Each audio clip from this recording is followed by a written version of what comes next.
Just over 2 years ago now, I got a call from an old friend's wife. I thought it'd be her and my old friend Luke passing on some belated Christmas wishes, as I hadn't seen either of them over the festive period. It marked the first time in almost 20 years that I hadn't seen him during that time, but for that, there was a very reasonable explanation. The week before Christmas, Luke's mom had suddenly passed away. He and his family were devastated, so instead of doing the usual and spending every spare moment down at the pub, he very understandably wanted to have a quiet Christmas. The funeral had been small, a family affair, and so when the name of Luke's wife popped up on my phone, I was excited to hear from her and my old friend. But as it turned out, Luke wasn't there, and in fact, he'd gone missing. Sarah said it wasn't so much Luke's absence that worried her. It was what he'd said before he left. He was still grieving, so the idea of him needing some time alone was understandable, but when Sarah said he mentioned something about talking to an angel, my jaw dropped. Sarah asked where he was going and why, and Luke only told her, "You wouldn't understand," or "You wouldn't believe me." Sarah then said she wouldn't let him leave until he told her where he was going, and when Luke replied, "To talk to an angel," she was too stunned to stop him as he shoved his way past her with a bag full of supplies and some spare clothes. When she asked if I knew what that meant, I said yes, that I did, and that while I couldn't promise anything, I had a pretty good idea where I could find him, and not only would I tell her where that was, I'd do one better. I'd drive all the way up to Scotland, and I'd bring Luke home myself. Sarah was worried Luke had gone insane, and while I didn't know if that was the case, I knew that if we got the police involved, Luke might end up getting into some serious trouble. Now, we didn't want him locked in a cell or doing 30 days in a mental health unit if all he needed was just a nice hug. And if he needed serious treatment, then sure, we could go down that road if we needed to. But both me and Sarah agreed that the best thing to do was to find him before he got himself into trouble. And not just the legal kind either, more like trouble from the weather. Sarah noticed how Luke was packing some camping gear into his car before he left, another thing which frightened her because where was he planning on camping in the middle of bloody winter? She had no idea, but I did. Like I said, Scotland. More than 20 years before, when myself, Luke, and two friends of ours were all either 21 and 22, we went on a camping trip to Ayrshire. We drove out to a place called Loch Braden, set up a campsite near the loch's edge, and then spent a few days roasting chestnuts on an open fire, getting pissed drunk and hoping it would snow. And yes, you heard that right. We didn't head out camping in the summertime like normal people. We went 2 days after Christmas because we felt cheated out of a white one and fancied an excuse to booze it up around a warm, crackling fire. Now, I know that probably sounds mental to some people who would rightly assume winter camping to be a pretty terrible idea. But we were young, dumb, and full of such terrible ideas. And so off we went. It didn't snow while we were there, but we did find a chestnut tree, and now the taste forever reminds me of freezing my balls off up in Scotland. It was worth it for the fire and booze and the banter, though, and it wasn't just beer and vodka keeping our own fires burning, if you know what I mean. We were passing spliffs back and forth, but not Luke. Luke didn't do anything like that, so nothing but alcohol passed his lips. Or at least, it seemed that way, right up until the point he just sort of walked off. Now, me and our two friends were absolutely bombed, so while we were splitting our sides over absolute nonsense, Luke seemed to be on a different wavelength. I kept an eye on him to make sure that he was doing okay, and he didn't seem sad, but over time he got quieter and quieter until eventually he just got up and walked off on his own. We called out to him, asking where he was going, because we'd usually announce if we were going for a piss or whatever, for safety purposes, I suppose. But Luke didn't say anything, and we had to call out and ask where he was going, just to be told, "Just going for a walk." Now, me and our two pals started poking fun at him and saying he was slinking off to take the knock, as we called it, which just means vomiting after drinking or smoking too much. Now, I thought that he'd be back in a few minutes. But I think maybe an hour flew by with us just laughing away before we realized that Luke still hadn't come back. And we started panicking a bit, because our mobiles were useless out there in the middle of nowhere, so off we went with our torches to go looking for Luke. Now, it got quite scary at times, and not just because we were so drunk and stoned, but because reality started to become something of an elastic concept at times. That was mostly my fault, and that admission will make a lot more sense later. But for now, let me quickly reassure you by saying that we found Luke, safe and sound, and got him back to the campsite. Now, we were all knackered by then, so not long after getting back to camp, we got into our sleeping bags and let the campfire burn down as we got some much-needed rest. But then, as we're all lying there in our tents and there's nothing but quiet and stillness, Luke spoke up in this obviously drunken voice and said something like, "Guys, I saw an angel out there." Now, he said it so sincerely that we all just sort of burst out laughing. One of our friends, Ben, replied asking, "Bloody hell, mate, how much you had to drink?" Now, our other friend was laughing, saying, "You saw a Christmas angel, did you? My arse, you did. The angel flew out of those loggers you were drinking." Now, Luke insisted he wasn't mistaken, but sounded like he was on the verge of passing out, and then once the laughter died down, we all just sort of slowly fell asleep. Now, the next day, we packed away the camping gear and agreed on a nice fried breakfast in a cafe before heading home. We poked a bit of fun at Luke over his claim that he'd seen an angel, but he took it on the chin with a very much, "Fine, you don't have to believe me" kind of attitude. Now, I assumed Luke might feel a bit embarrassed and was all too willing to move on from his little sighting, but he didn't. In fact, over the next year or so, the angel sighting seemed to be the basis for Luke's newfound faith. He didn't turn into a complete Bible thumper or anything like that, and since he didn't shove it down our throats or anything, me and his other friends were just kind of like, "Whatever floats your boat, pal." Some came to believe that whenever Luke talked about the angel, he was weaving a kind of metaphor about finding God up in Scotland one Christmas after having a bit too much to drink. But I knew Luke wasn't talking in metaphors. He really did think that he'd seen an angel. And so when he told his wife that he was going to talk to one, I had a pretty good idea of where he was heading. And that place was Loch Braden, the same place that we'd gone camping all those years before. I rang into work, told them I needed a few days off of work for personal reasons, and then drove up to Ayrshire first thing in the morning. I then reached Loch Braden by about 1:30 in the afternoon, and there was snow at the time, not much of it, but enough to give it that proper desolate look. And I can't say it was enjoyable though, because strong winds meant that it was absolutely freezing, and I had to bundle up against the cold before heading out in search of Luke. I didn't wander around the loch calling out his name. Instead, I was laser guided towards the place we'd camped at all those years earlier, and when I found it, there stood a dark green tent with a dead campfire and a few bits of camping equipment sitting near the entrance. I called out to Luke asking, "Are you there, mate?" But the tent was empty. I had no way of knowing if the tent was really his, not until I found the Bible he had sitting next to a rolled-up sleeping bag, and then I knew. I then spent the next hour or so wandering around the snowy woods calling out Luke's name, but when I didn't find him, I wandered back to his camp and decided to wait for him there while I got a fire going to keep warm. It was almost dark by the time I heard footsteps approaching, and at first I was a bit nervous that it wouldn't be Luke.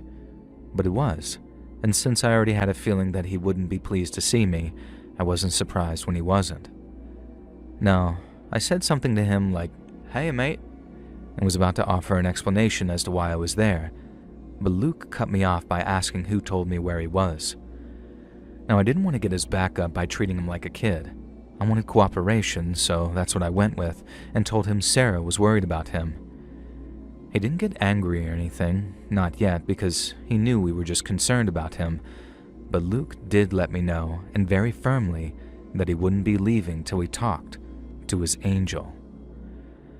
I honestly couldn't tell if he had gone crackers or not, so I tried to test him, in my own little way, on little bits of info. I asked him how long he'd been there, what route he'd taken on the drive up, and what he'd said to Sarah before leaving.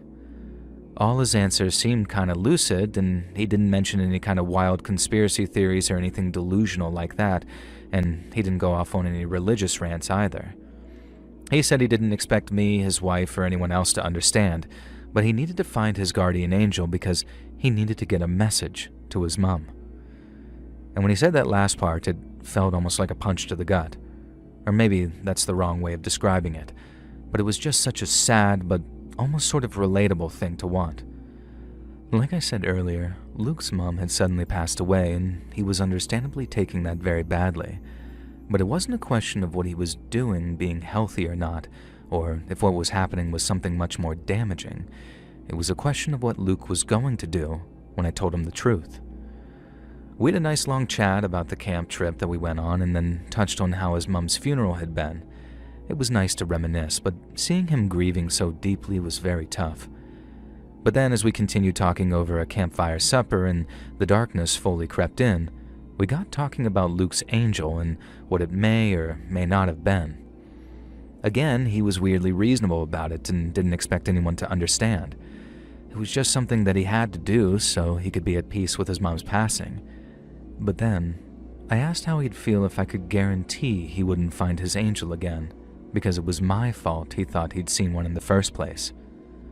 Luke just sort of laughed, because the very idea that it was me that was responsible for him seeing his angel was laughable. But the only reason he didn't full-on belly laugh, at least in my opinion, was the look on my face when suggesting it. Because I wasn't joking. In fact, I was very serious. Because the reason Luke wandered off in a daze like he did, and the reason he believed that he saw an angel, was because I put a tiny bit of LSD in his alcohol when he went off for a piss. He was already drunk and he was drinking some cheap piss, so he didn't pick up on the taste at first. And I thought it'd have a funnier effect on him, but I guess it didn't. And when he didn't come back when he thought he would, I felt very personally responsible. No one but me knew I brought any, and I was planning on telling him that what I'd done come bedtime or the next morning. But after we, or should I say I, almost lost Luke, I decided not to tell anyone what I'd done for fear of the backlash. And then as the years went by, I felt more and more guilty about what I'd done. So much so that when Luke's wife told me that he'd put himself in danger by camping up in Scotland in the middle of winter, I felt personally responsible.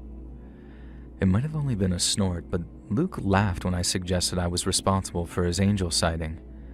But when I mentioned the acid that I'd slipped into his beer, not even a trace of amusement was visible in his face. He went full-on denial mode and argued that I was only saying that to get him to come home.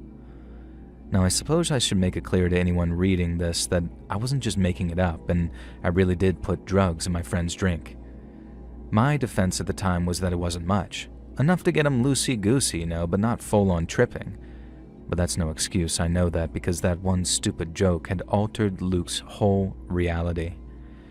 And although he completely refused to accept it at first, that didn't last long. I think the thing that really pushed him over the edge was when I started describing his symptoms back to him. I told him that although he was quiet, I was worried about him because I knew the dose that I'd given him would serve as a real mood enhancer. And I also knew that he'd walked away from the fire at first because it was too bright for him. First-time trips can be like that, especially if you don't know what's going on. And I added it was me who initiated the Luke's going to vomit joke, partly to try and distract from the fact that I'd dosed him. I told him whatever he'd seen out there, be it a trick of the light or a big bird of prey passing over the face of the moon, his imagination had taken hold of it and turned it into something it wasn't.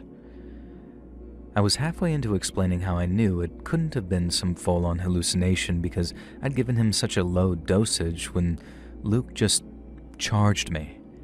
He didn't shout or scream, he just started attacking me in a complete frenzy, punching and kicking till I was on the ground and curled up in a ball shouting, "I'm sorry, I'm sorry." I did try and defend myself at first, purely on instinct, I suppose.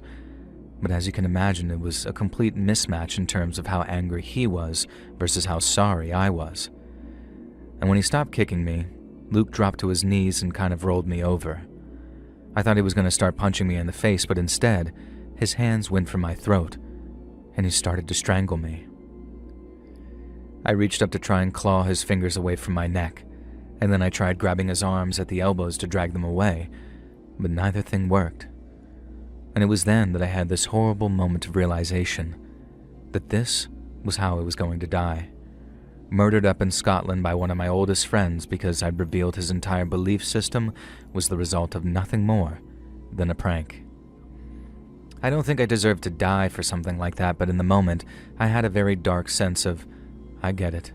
I brought this on myself. I still tried to get his hands off of me, but all that rage in him, it was like it gave him super strength or something. And I think it was only the thoughts of the consequences that made him stop. And by that I mean if he thought he could have gotten away with killing me, I'm not sure Luke would have let go. But he did. And when he did, it was like taking my very first breath in life all over again. I've never known a lungful like that, but I could feel how puffy and hot my face was from how red it had turned. And all the I'm sorries got replaced with thank yous, because it was clear he'd just spared my life. But Luke wasn't ready to let bygones be bygones, and after pacing back and forth for a minute straight, still in a rage, he told me to do one, meaning get lost. I remember wanting to ask him if he was sure we couldn't just talk it out, but I knew that'd be a waste of breath. I'd never seen him that angry before, and not that I deserved it, but I knew that there'd be no reasoning with him at this point. Luke saw me hesitating to leave and then came at me shouting to F off and making out like he was going to hit me. And so I did as he asked and left. I walked back to my car, feeling the aches from Luke's punches and kicks and the soreness in my throat, and then drove back home, and we never spoke since. I called his wife from a service station and filled her in on everything that had happened. I put off telling her about the spiking incident for as long as I could, but when I did, she did a kind of verbal double take in asking me to repeat myself, and when I did, she immediately hung up. There was no anger, no insults. She just hung up the phone, and that was the last time I spoke to her, too.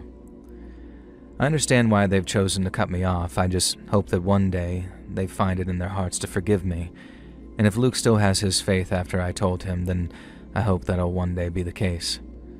Because after thinking about it for quite a while, and I think that in a way, Luke really did find his angel out there at that old Ayrshire campsite, and when it spoke to him and told him to spare my life, he listened.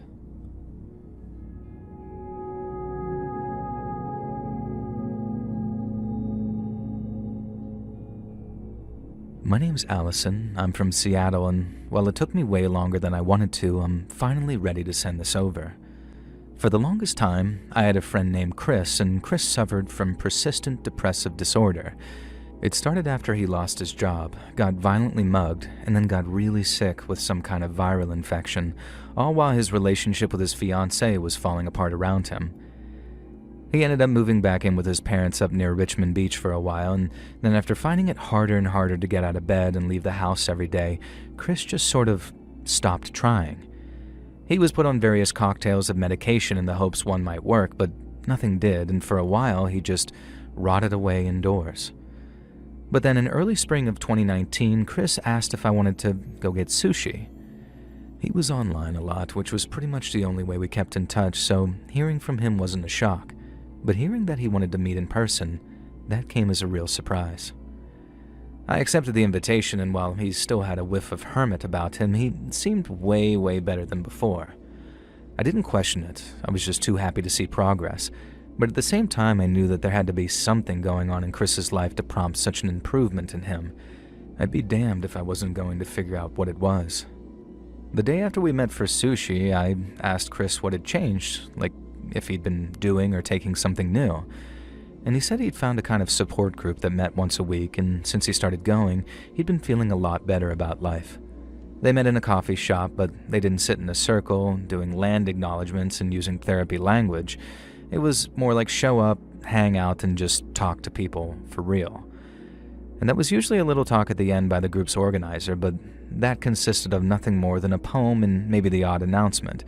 It was very informal, very laid back, and for the first time in a long time, Chris found the confidence to start living his life again. Now, this was obviously great to hear, so I asked about it, and Chris said the group was called Mother's Love. It seemed so crazy to me that after all the medication and all the therapy, that Chris really just needed some connection, you know? I don't take it to heart that we as friends couldn't do that for him either, because Chris needed new connections with new people as concrete evidence that he could place faith in his fellow humans again. Sometimes I'd ask him about the group, and that's how I found out that they didn't have any kind of online presence, because they didn't want a whole bunch of people turning up and killing the vibe. It was supposed to be intimate and meaningful, so it was down to attendees to exercise discretion in who they invited. I had to wait months until late December of that same year, 2019, to get anything resembling an invite. But when that invite came, it was not in the form I expected it to be. When Chris asked if I was still interested in getting involved, I told him I didn't know about involved, but I sure did want to stop by so I could check it out. And that's when he told me about the winter retreat. According to him, Mother's Love had reached a point where expansion was starting to make sense, so each current member had been instructed to pick out a +1 for a weekend of camping. And then to incentivize their attendance, the whole weekend of the retreat would be entirely free for that +1. And at first I wasn't sure because spending 2 nights in a tent together in the freezing cold did not sound like my idea of fun. But when Chris told me it'd be more like glamping, as in like super warm tents with super fancy features, I totally had to reconsider. He said the food would be all vegan, which was awesome, and that the open bar on Saturday night would be a really fun way of making new friends while getting lit for free. Well, that about sealed it for me, and I promptly prepared myself for a weekend of winter camping. We arrived at what amounted to a luxury campground on Friday afternoon, and it was totally amazing. They had showers, a bar that served hot food, and then a kind of conference and party room. And the tents? They were more like miniature cabins. They had covered floors, a heater, separate sleeping compartments, thank God to be honest, and a little communal space with squishy log pillows to sit on. We didn't just have super cozy, faux fur-lined sleeping bags either. We were giving these heavy, memory foam sleeping mattresses as well, and they were super squishy and soft. It was definitely not what sprang to mind when I thought free camping weekend, but I also remember wondering, who the hell put all the money up for this? And I definitely wasn't about to question it though, so I just sort of went with it.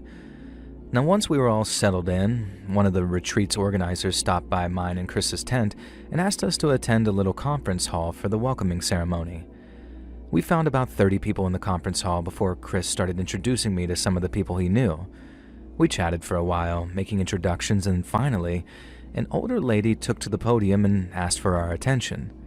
She introduced herself as Mary, and then after welcoming all the newcomers to Mother's Love, she touched on some topics that we'd be discussing over the next 48 hours or so. And only then did I realize that Chris hadn't told me the whole story. I don't want to rehash everything that Mary lady said because she talked for like 45 minutes, but most of it was about the seminars, and this is the gist of it. There was one about maintaining a low impact on the environment, which was all well and good, but then there was one about anti-natalism, which turned out to be a fancy word for thinking having babies is wrong or something. And when I asked Chris about that afterwards, he said some people believe the earth is so overpopulated that it's messing up the environment. But I thought Chris's group was just coffee and pancakes, not hardcore political stuff. And Chris said it didn't start out that way. It was just something that they all got talking about over time. But there seemed to be a dramatic difference between the seminar on centering oneself in nature and the one I think was titled The Death March of Western Capitalism. Now, I thought we were going to be drinking cocoa around a campfire and going on nature walks, but Chris just kind of shrugged it off. He said he wasn't really into the political stuff either, so we could just sit it out if I wanted to and head off on that nature walk when I was excited to. And then I asked him about something Mary had said when she was introducing herself, and his response wasn't nearly so reassuring. And so when Mary, the organizer lady, introduced herself, she said a number in the 300s, and then ppm, and I'm thinking, huh? What? In my head, but she just breezed right past it without explaining. Chris said that Mary and a lot of the regulars didn't use numbers to describe their birth years. They used ppm, which, after double-checking it, definitely stands for parts per million, and then the number describes how much CO2 there was in the atmosphere during that year. And so, when Mary said, I was born in 300 whatever ppm, she meant the 50s or something. And I remember thinking, bro, what the heck, this is goofy as hell. Because, yeah, screw the oil companies, dude, sure, but using ppm instead of just saying your birth year, just a bunch of weirdos. But Chris didn't think it was all that funny. I mean, he smiled, but he didn't seem to think it was dumb like I did. And then I asked him if he knew what ppm he was born at. Then, without skipping a beat, he then says 352. He laughed at my reaction and said he didn't go around telling people like Mary and the others. It was just something he Googled one time out of interest and then happened to remember. And I remember feeling like I'd kind of let him down because I was definitely not going to be able to sit through a whole bunch of political seminars. But he said not to worry, that we'd just go to the ones that sounded interesting to me. And then we went over to dinner and got talking about some of the other campers. And that part was actually super fun. Like, I'm a really social butterfly, so getting to meet everyone was cool. Dinner was great too, and we had vegan Indian food and a few drinks, and then after more of that political talk from Mary, we all went back to our tents to enjoy our early night before an early start. Now, I won't bore you with everything we did that next day because it was a lot, but it was actually super chill until dinner that evening when we started to get hyped about the party with all the free booze. But before we went off to our tents again to get ready, Mary had an announcement to make. She said the next morning all the retreat's male attendees would be entitled to receive a gift, a blessing of Mother Nature in fact, and it was entirely free.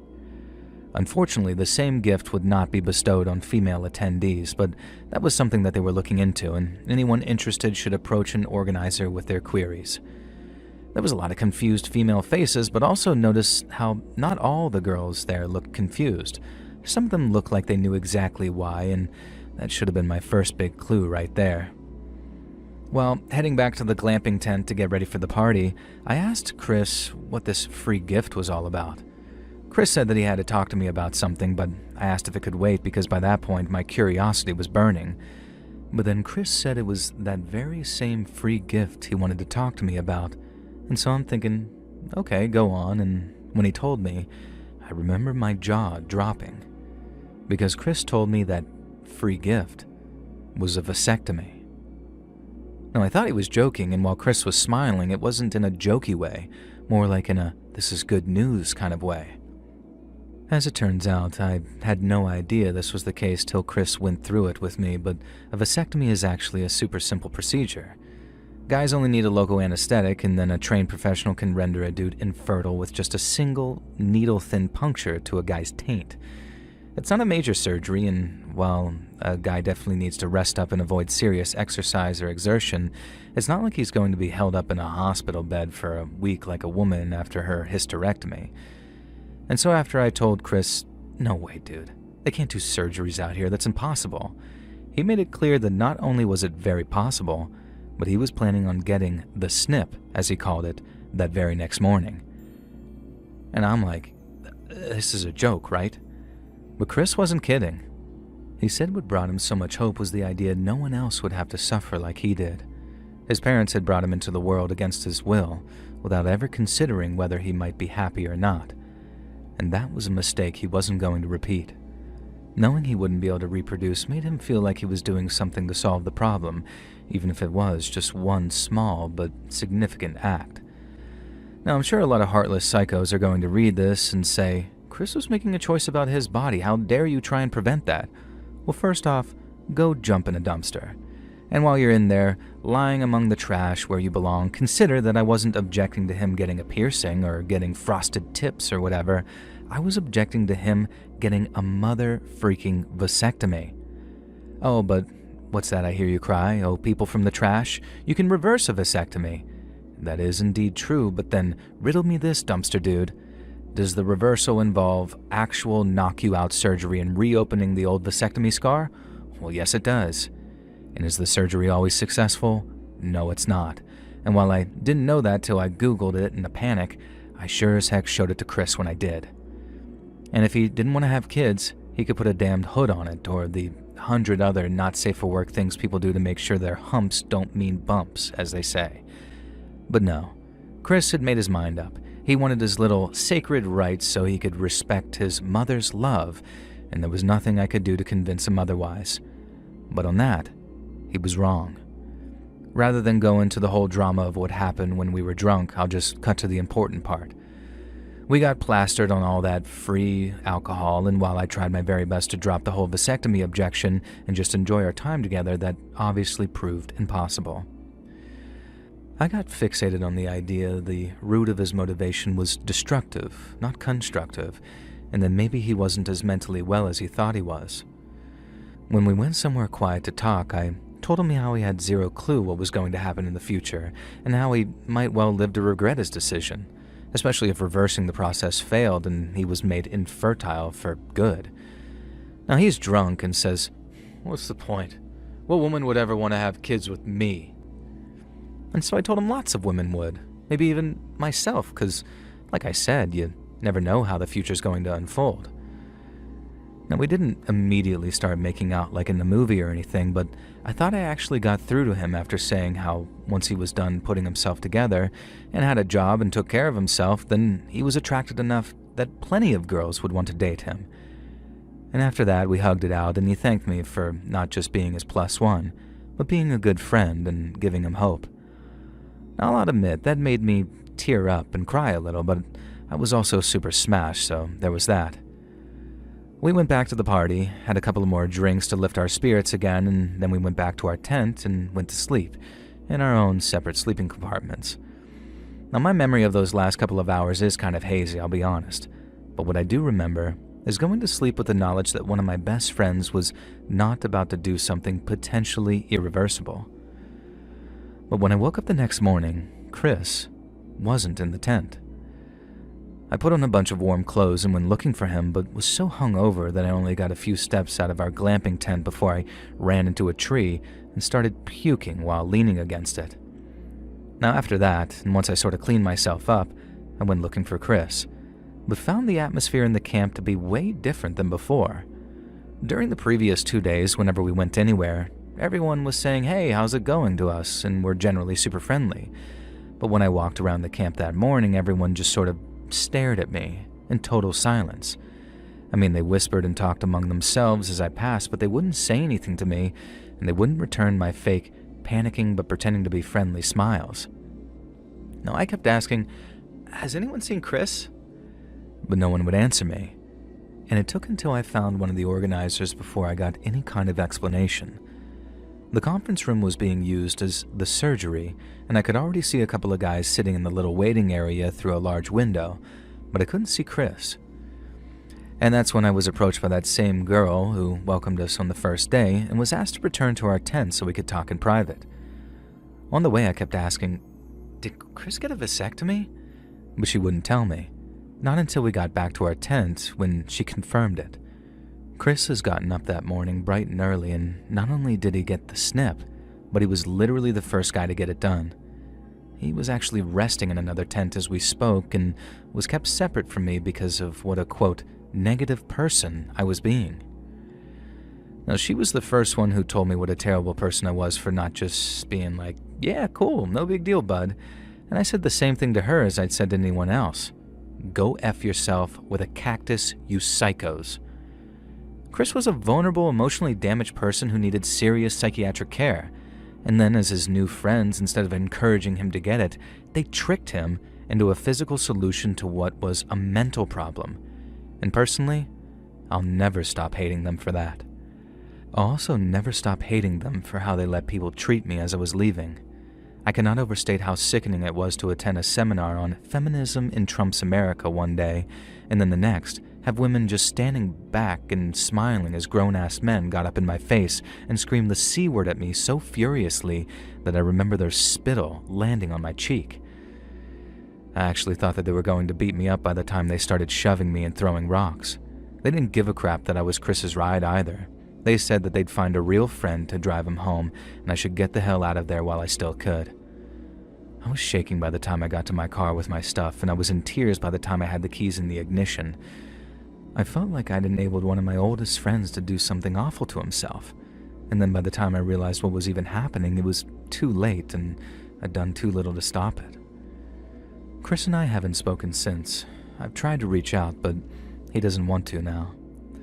I don't even care if he got a vasectomy anymore. I mean, it's his body, his choice, right?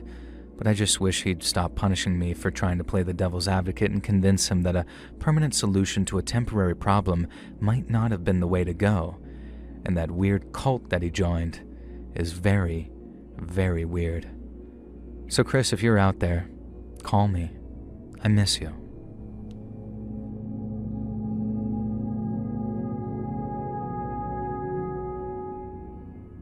My name is Alf. I'm a fan from Sweden, and today I would like to tell you my very own true scary story about the most frightening experience of my whole life. I joined the army when I was 18, and I loved being a soldier.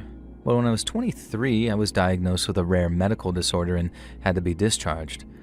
I was devastated, and while I eventually adjusted to a new routine, I still miss being in the field very much. I ended up asking a couple of my old school friends if they'd like to go camping sometime, and while most thought that that was a great idea, they didn't so much enjoy the specifics of my idea. For obvious reasons, most camping here takes place in the summertime, but I didn't want to go in the summertime. I wanted to go in the freezing Swedish winter. Most people thought that I was crazy and were saying, "No thanks, friend, I'm out." Others said that they'd consider it and then dropped out one by one as the days ticked down to D-Day. In the end, the only person left who was dead set on joining me was an old friend of ours who'd moved to a different city, a friend named Varg. Varg wasn't really named Varg, it was his nickname he gave himself, meaning wolf, which should give you an instant idea of what he was like as a person. And well, despite it, I can safely tell you that he was even worse than you might imagine. If we hadn't been such close friends for so long, there's no way that I'd have tolerated behavior like Varg's.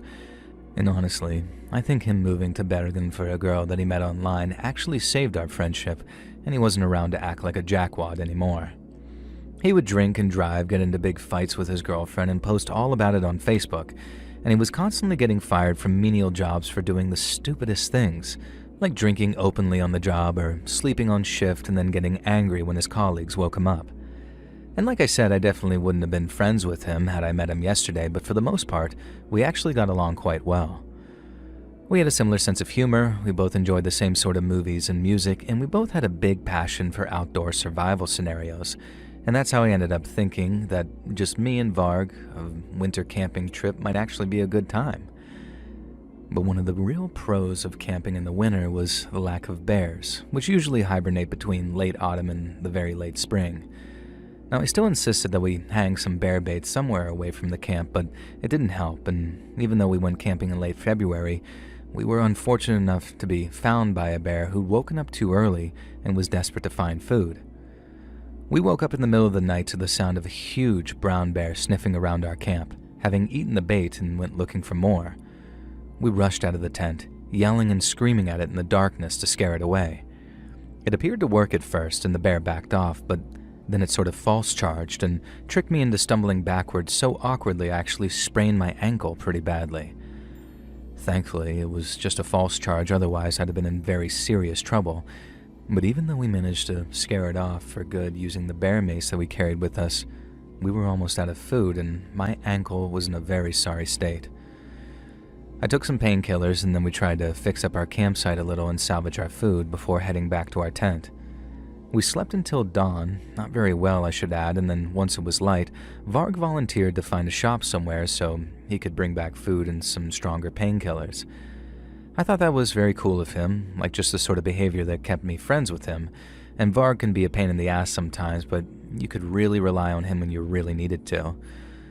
I stayed in the tent with my ankle raised and the bear mace at the ready, and then maybe 2.5 hours later, Varg reappeared with his pack full of stuff.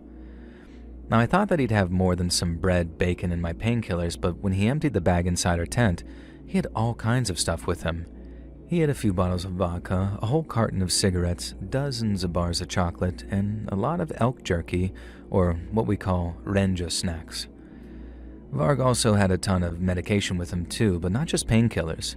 There were all kinds of things, from anti-allergy medicine to antacids for stomach trouble, and while I expected Varg to be pleased with himself at having brought back such a bounty, he seemed almost angry. He emptied out the bag with some force, like he was full of spite, and when I saw that strange variety of medicine tumble out onto the ground, I started to get kind of suspicious. I asked Varg where he'd gotten all that stuff, and he just said, "I found a shop." But then when I asked him why he bought and me anti-allergy medication, he snapped a little and said he just grabbed whatever he could because he needed to be fast. It made sense in a way. Varg wasn't a rich man, and he wasn't generous or careless with his money, and so after a moment of thought, I turned to him and asked, "Did you steal these things?" Now, I knew the answer before he even said anything. He had that guilty look about him that I knew all too well, and in the past I sometimes found it funny, because you could always read his face when he'd be the one to do something wrong, like hide the teacher's chalk or put a pin on another people's chair. But that time, I didn't find it funny, and neither did Varg. He still had that angry air about him as he told me I didn't have enough money. And I found this outrageous, as any normal person would only buy what they could afford. But at any objection, Varg tried to defend himself by explaining what had happened. He said at first, all he did was put down the painkillers, the vodka, and the cigarettes, but he was short by just a couple of krona, our dollars here.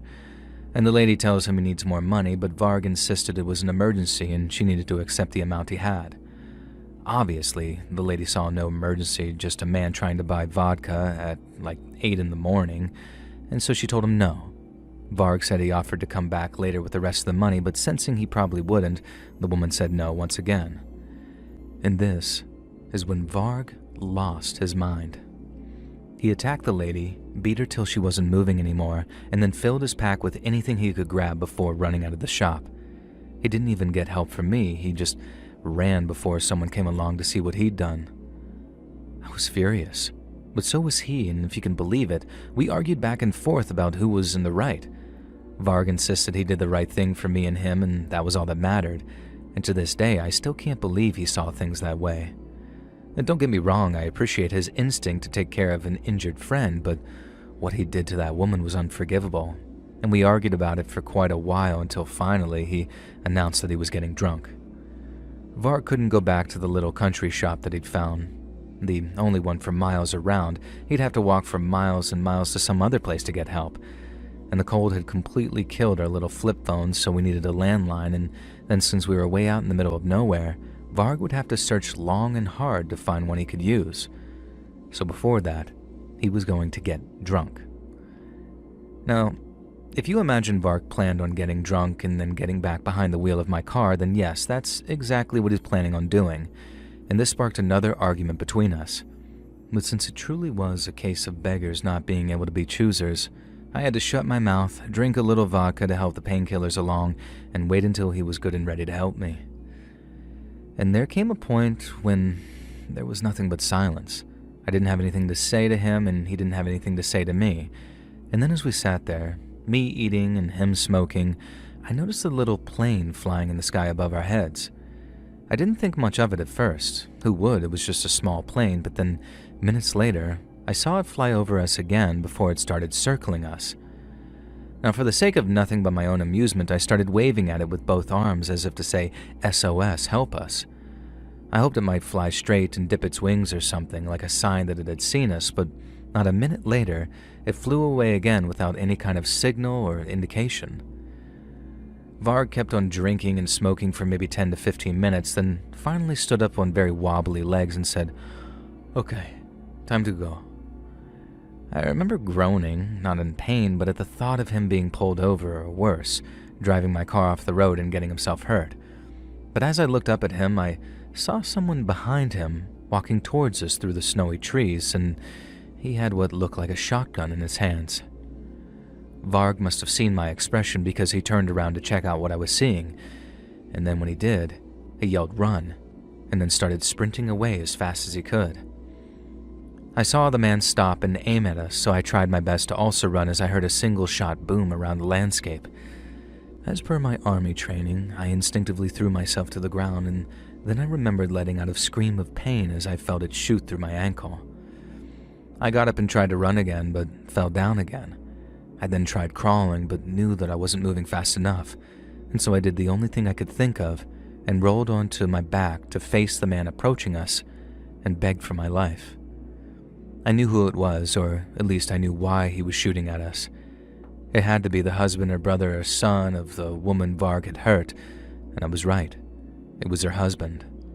He had the shotgun pointed right at me as I explained it wasn't me, that it was my friend and that I had nothing to do with it. I think the man knew this and recognized the fleeing Varg from the description he'd been given because he loaded his shotgun and fired a second time. He missed Varg completely, but I didn't know this at the time. And so in my mind, and because there was no screaming, Varg was stone dead, and I was next. I begged him over and over not to shoot me as he loaded a third shell into his shotgun, and then for just a moment, he pointed the barrel right at my face. I thought it was all over for me. I thought I was a dead man. But after I started to pray, Something I hadn't done since I was a child, the man lowered the gun and then offered me a hand to help me to my feet. All I could say was, thank you, again and again. It was no platitude either, but rather it stemmed from the deepest sense of gratitude I've ever felt. The man then told me his name was Oscar, and that if I wanted to leave those woods alive, I was going to help the police find the man who had beaten his wife half to death. I told him that sounded like a good deal, and then he helped me back to his 4x4, and we drove over to his store to meet his wife, who was being treated by paramedics, and more importantly, the policeman waiting for me. I was only too happy to talk to them, partly to clear my name and partly to fulfill my promise to Oscar. I wanted to do the right thing, but I also firmly believed that if I didn't, he would find me and kill me. Varg ended up going to prison for 6 years for what he did, but I heard they let him out in 4. We haven't spoken since, and to be honest, I consider it good riddance. But there is a part of me that wonders if someday he may pay me a visit to ask why I was so willing to talk to the police about him. And without pointing too fine a point on it, if he does, he won't get to escape like he did from that woman's husband. Hey friends, thanks for listening. Click that notification bell to be alerted of all future narrations. I release new videos every Monday and Thursday at 9 p.m. Eastern Time, and there are super fun live streams on Sundays and Wednesday nights. If you got a story, be sure to submit them over at my email, letsreadsubmissions@gmail.com, and maybe even hear your story featured on the next video. And if you want to support me even more, grab early access to all future narrations and bonus content over on Patreon, or click that big join button to hear about the extra perks for members of the channel. And check out the Let's Read podcast, where you can hear all of these stories and big compilations located anywhere you listen to podcasts. I also have a true crime channel called Saturn Soul. All links in the description below. Thanks so much, friends. And remember to always jack your wad.